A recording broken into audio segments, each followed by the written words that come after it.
આજે મારી તડકા ચેનલમાં સ્વીટનો તડકો લાગશે.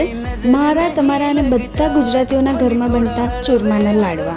તો ઘઉંના લોટમાં ઘીનું મોણ આપવાનું છે અને લોટ કંઈક આ રીતનું દેખાય તેટલું મોણ એડ કરવાનું છે.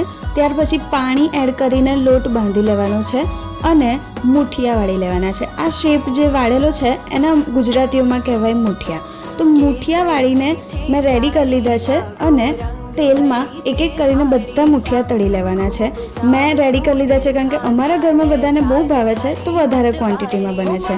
પછી એક સ્પેશિયલ ટીપ છે કે ગુંદર તળી લેવાનો છે અને આ તળેલો ગુંદર નાખવાથી લાડવાનો જે ટેસ્ટ આવશે ને, તમે આ મોંમાં મૂકતા જ માખણની જેમ પીગળી જશે. તો આ ગુંદરને કચરી લેવાનો છે.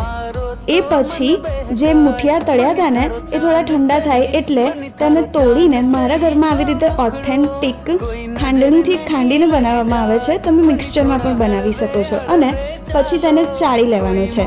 વધી ઘટેલું ફરી ચાળી લેવાનું અને આ રીતનું કંઈક દરું લોટ થઈ જશે. પછી એક પેનમાં ગોળ અને ઘીનું મિક્સચર રેડી કરી લેવાનું છે. ઇનશોર્ટ આપણે એક પાયો લેવાનો છે. પાયો રેડી થઈ જાય એટલે બીજી બાજુ લોટમાં કચડેલો જે ગુંદર હતો ને એને આપણે એડ કરી લઈશું અને સાથે સાથે થોડીક ખાંડનો પાવડર નાખ્યો છે. અને પછી જે પાયો તૈયાર થયો હતો એને તરત જ આમાં એડ કરી લઈશું અને સારી રીતે મિક્સ કરી લેવાનું છે.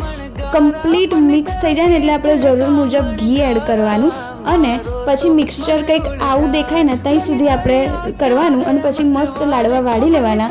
મોંમાં પીગળી જશે ને એવા લાડવા બનશે.